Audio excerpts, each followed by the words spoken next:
TV Candidez. Aqui a cidade tem muito mais espaço. Fundação Jaime Martins. Promovendo cidadania.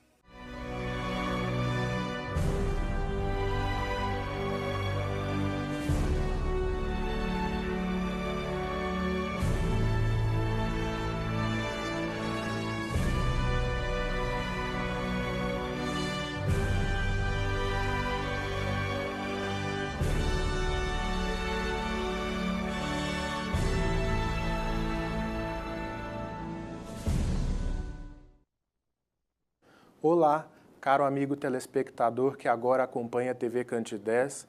Estamos iniciando mais um programa Espírita Nova Era. Programa esse que é uma realização da AME, Aliança Municipal Espírita de Divinópolis. E como já é de conhecimento de todos aqueles que nos acompanham, o nosso programa objetiva a divulgação da doutrina espírita, a propagação dos seus princípios doutrinários, através de um diálogo interativo em que poderemos levar até você, que nos acompanha, os esclarecimentos pertinentes àquilo que o Espiritismo tem a nos dizer. E no programa de hoje é com muita alegria que nós comemoramos, vamos dizer assim, uma data muito significativa para o nosso movimento espírita e para a doutrina espírita. E eu me arriscaria a dizer até mesmo para a humanidade. Porque no dia 18 de abril do ano de 1857 foi publicada a primeira edição de O Livro dos Espíritos. E na data de hoje, 2017, 18 de abril, essa obra completa 160 anos. E para estar falando dessa comemoração, desse dia festivo para a humanidade, nós estamos recebendo o nosso companheiro Vicente Cardoso. Seja bem-vindo, Vicente. Obrigado, Luiz. Ele que é um estudioso da doutrina espírita, pesquisador, autodidata, grande colaborador dos trabalhos voltado à formação de trabalhadores, ao esclarecimento dos adeptos novos da doutrina espírita e também daqueles mais experientes. Seja bem-vindo, Vicente. Obrigado, Luiz. Com muita alegria que nós te recebemos nesse programa novamente. E a gente vai já partir para a primeira pergunta, que ela é muito introdutória nesse assunto.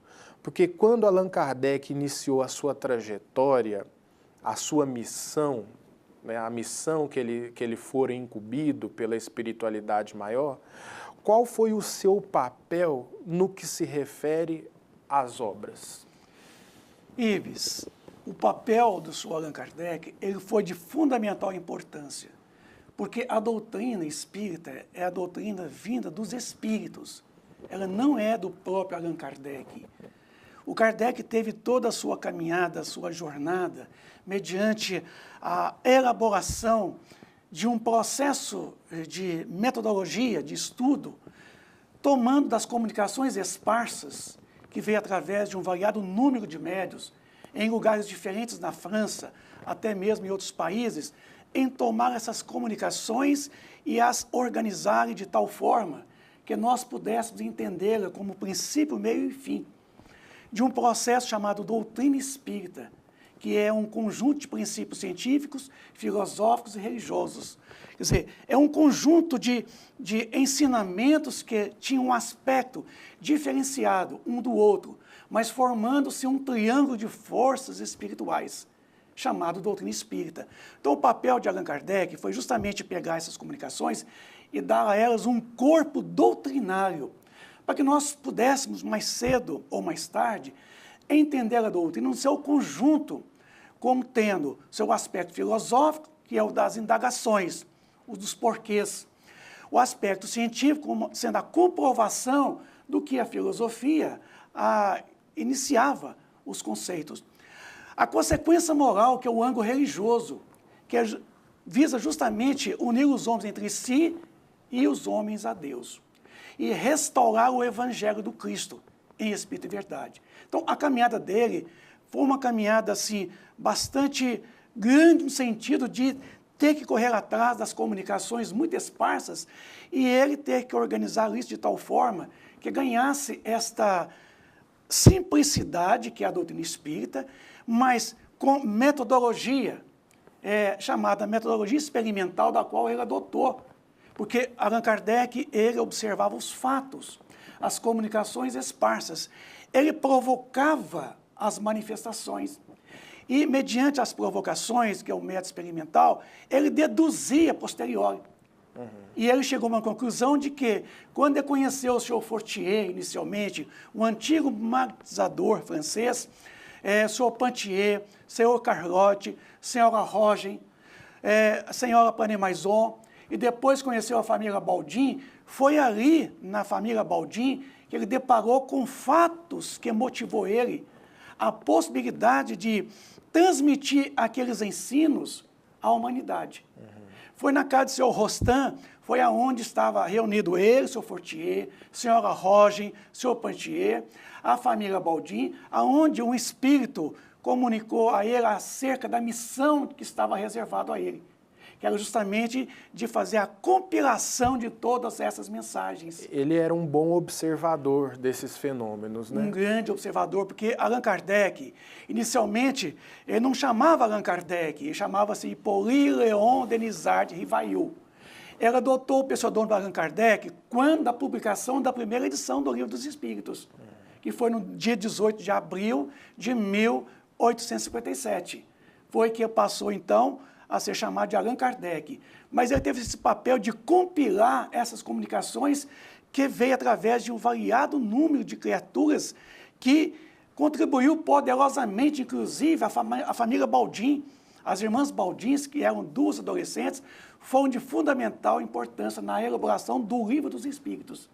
Então, o Livro dos Espíritos, fazendo hoje 160 anos de publicação da primeira edição, é muito importante para o movimento espírita, para os espíritas, porque é uma data que nós jamais poderemos esquecer, porque o Livro dos Espíritos, para nós, constitui-se uma obra monumental de toda a edificação de um processo filosófico, que foi culminar com uma base científica, levando os homens às consequências morais, que é o principal objetivo da doutrina espírita. E uma data também muito representativa, não só para o movimento espírita, mas para a humanidade. Porque eu acredito que a grande resposta ao materialismo que a providência divina destinou aos homens, sem dúvida nenhuma, se iniciou com o Livro dos Espíritos. Certamente. Porque aqueles esclarecimentos que estão contidos nessa obra são de fundamental importância para o despertar da esperança de um novo homem, né, em meio a tanta turbulência. E é justamente nesse sentido que eu parto para a segunda pergunta, porque é o seguinte, o Livro dos Espíritos, ele foi estruturado de uma maneira muito específica, né? Muito específica. Em quantas partes o Livro dos Espíritos foi estruturado? Qual é a estrutura dele e qual a metodologia utilizada por Allan Kardec? Porque é uma obra que guarda um sentido muito especial para nós. E esse sentido especial vai desde a sua organização, né, Vicente? O principal objetivo, né, era justamente fazer com que tudo isso tivesse um processo tão organizado que nós jamais poderíamos deturpar. Eles mesmos disseram no projeto de 1868, que está no livro Obras Póstumas, de que a doutrina foi organizada de tal forma que seria inviável qualquer atitude minha, sua, de qualquer um de nós, em modificá-la. Então, ele usou um método experimental de Auguste Comte, que é justamente o processo pelo qual você observa atenciosamente, você leva aquilo ao nível de experimentação, quer dizer, de provocação, e depois você tira as deduções. E ele tirou as deduções e viu que as deduções eram de consequências morais. Com isso, o Livro dos Espíritos, inicialmente, ele estava formado de 3 livros principais, 3 partes somente. Com essas 3 partes, das quais os Espíritos trouxe através dos médiuns, o Sr. Allan Kardec, então, fez com que essas 3 partes ganhassem entre si uma concordância muito racional, numa sequência, como o primeiro livro, que tratava da doutrina espírita em si, a segunda parte, que seria justamente as leis morais, e a terceira parte, que era das penas e recompensas futuras. Então, a primeira edição, publicada no dia 18 de abril de 1857, continha somente 3 partes iniciais.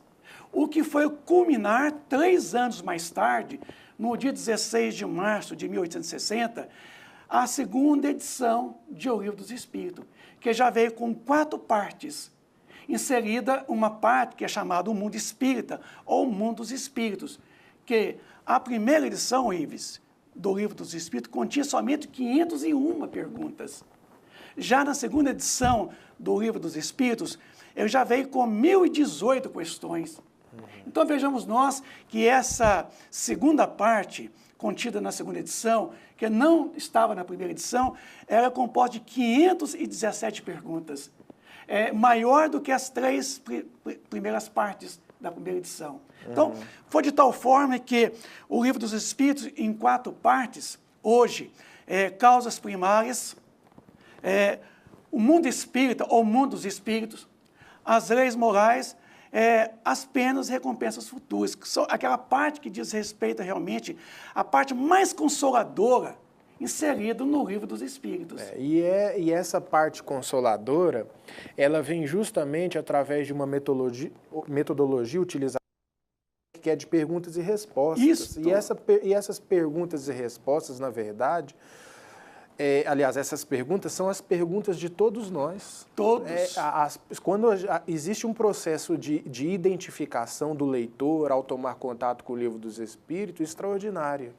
Porque quando você vai se deparando com aquelas perguntas, pelo menos foi assim a primeira vez que li, isso eu que queria estar perguntando. A pergunta que todos nós queremos em fazer. qualquer instante. Então, Allan Kardec adotou a maiêutica de Sócrates, quer dizer, baseado num princípio de perguntas e respostas.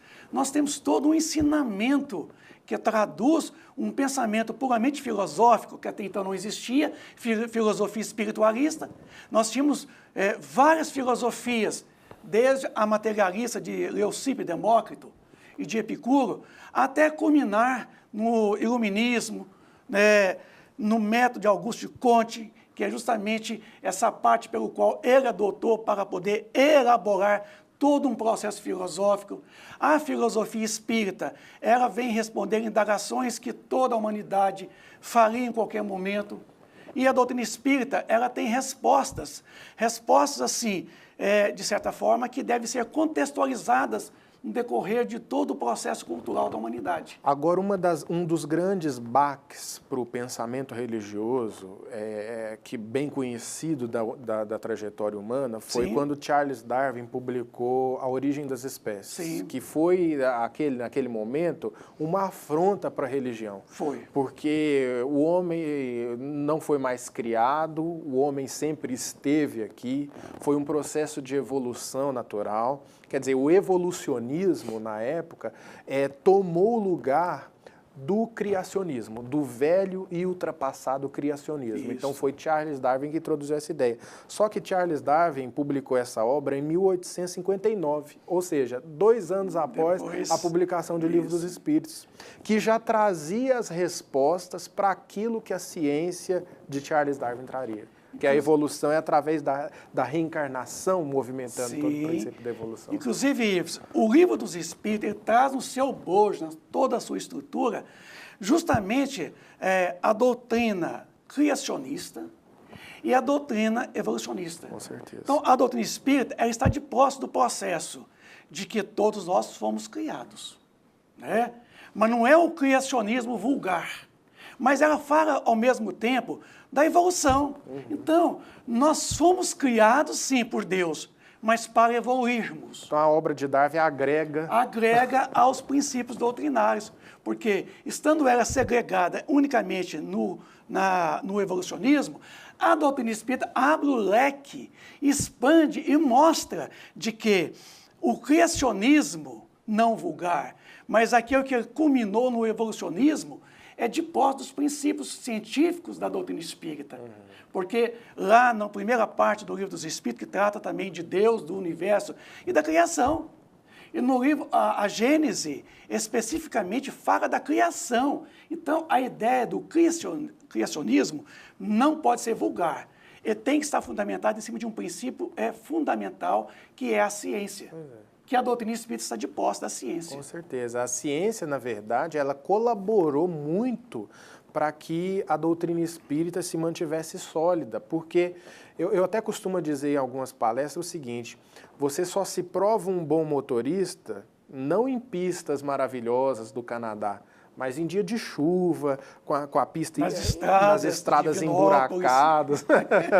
Então, assim, a doutrina espírita, como um conceito novo, deveria também sofrer esses ataques da adversidade. Sim. Porque o Evangelho segundo o Espiritismo tem uma frase de rodapé que diz que não há fé inabalável, senão aquela que pode encarar a razão face a face em todas as épocas da humanidade. Então, para que a fé pudesse encarar a razão, ela precisaria dessa solidez. Da base. Não é isso? E a doutrina espírita tem essa base porque ela comprova. Aliás, todo o processo partiu primeiro da prática. Uhum. A teoria ela veio a posteriori.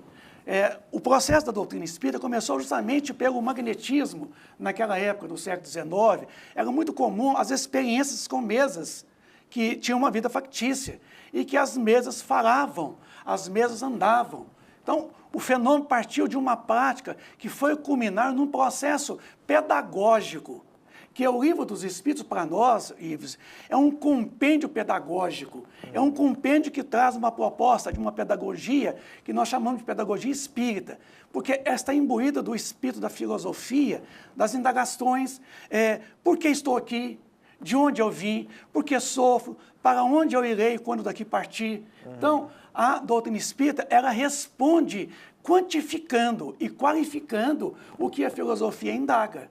Porque ela comprova, por meio de provas irrecusáveis, a existência do mundo espiritual e suas relações com o mundo corporal. Por base do fenômeno mediúnico, através da mediunidade, vem a comprovação da continuidade do processo existencial. Ô Vicente, a gente falou um pouco dessas adversidades, né, que a doutrina espírita passou, e a quinta pergunta, ela vem justamente nessa direção, porque nos diz assim: quais foram as etapas que o Livro dos Espíritos superou? E como que essa obra fez, vamos dizer assim, como essa obra conseguiu se manter intacta? Porque dentro de toda essa diversidade, a gente acaba que falou um pouco sobre isso, mas como que o Livro dos Espíritos ele se manteve? Primeiro, vamos colocar o Alto de Fé de Barcelona. Em 1861, quando o bispo Palau mandou queimar 300 livros espíritas, que estava sendo enviado lá para a Espanha. Ele manda no correio pegar aquela caixeta de livros, colocar na praça pública, onde estava acostumado a queimar pessoas. Ele manda queimar 300 livros espíritas. O Livro dos Espíritos, o Livro dos Médiuns, o que é o Espiritismo, algumas outras obras foram queimadas ali. Então, o Livro dos Espíritos, ele superou esse momento dessa cassação de uma doutrina que estava nascendo. Porque podem queimar os livros todos, mas não podem queimar os espíritos. Com isso, veio também o processo dos espíritas, em 1875, quando a esposa, a Amélie Baudet, Lemarri, foram acusados de falsificação, de falsidade ideológica, provocando falsificação nos fenômenos espíritas. Foi um processo em que Lemarri ficou preso por mais de um ano. A esposa dele, do Allan Kardec, a Amélie Baudet, teve que pagar uma multa de 1.000 francos. Então, quer dizer, foram momentos que veio acontecendo. O Livro dos Espíritos superou 2 grandes guerras mundiais. A Primeira Guerra Mundial, em 1914, a Segunda Guerra Mundial, em 1939. Então, vejam vocês que ela foi superando esses grandes acontecimentos monumentais que envolveu a humanidade no todo. Ela conseguiu superar não somente aquele momento em que foi instaurado o chamado o AI-5, né, aqui no Brasil. Houve aquele momento em que Getúlio Vargas, na década de 30, também caçou os espíritas através do antigo Código Penal. E vejamos nós, a queda do Muro de Berlim, né, tivemos algumas guerras. Tivemos também na Eurásia grandes revoluções, grandes guerras da Eurásia. Tivemos um grande movimento, o chamado hipismo, e chamado também, que nós vamos encontrar, o nadaísmo e o existencialismo. Porque o existencialismo que falava, Ives, de uma forma em que tudo não tinha um princípio, um meio e um fim, que tudo estava em cima simplesmente do momento. O Livro dos Espíritos rompeu essas barreiras, chegando à era da grande renovação social, que é a nossa regeneração social hoje. Então, ele superou a queda do Muro de Berlim, a queda das Torres Gêmeas nos Estados Unidos. Ele superou tudo isso desses movimentos nacionais e internacionais. Está hoje aqui intacto a obra, o Livro dos Espíritos, completando os seus 160 anos, de que para nós é de notória importância saber de que ele constitui para nós uma obra que representa para nós, digamos assim... Um tesouro muito valioso. Sim, é como se fosse uma Bíblia, porque Bíblia vem do latim biblios, quer dizer livros, e o Livro dos Espíritos é composto de 4 livros, com 29 capítulos, né? Com 1018 questões. Então, seria como se fosse realmente um manual filosófico-científico de toda a espinha dorsal, de toda a estrutura doutrinária, que foi culminar depois na consolidação através do Livro dos Médiuns, através do livro O Evangelho segundo o Espiritismo, através do livro Céu e o Inferno, e depois o livro A Gênese. Então, vejam vocês que realmente ele faz todo um prelúdio daquilo que viria mais tarde ser consolidado. Mas como disseram os Espíritos, eles não disseram a última palavra. Eles disseram, digamos assim, as palavras naquele momento, aguardando que futuramente viria a contextualização. A contextualização e o desdobramento de toda uma proposta educativa que, na verdade, representa um grito de esperança para todos nós. Para toda a humanidade. Né? Então, a gente está encerrando o nosso tempo, Vicente. Eu gostaria de te agradecer muito a participação. Gostaria também de agradecer a você, telespectador, que nos acompanhou nesses momentos de reflexão, nesses momentos de aprendizado. Nós queríamos lembrar que a obra, o Livro dos Espíritos, está ao alcance de todos. É um livro barato, economicamente falando, né? E que se você tiver a oportunidade de ler a obra, de estudar a obra, nem que seja a título de conhecimento, não significa que se converterá ao Espiritismo, será de grande valia para o seu entendimento sobre vários aspectos da vida. Desejo a todos muita paz e até a próxima oportunidade.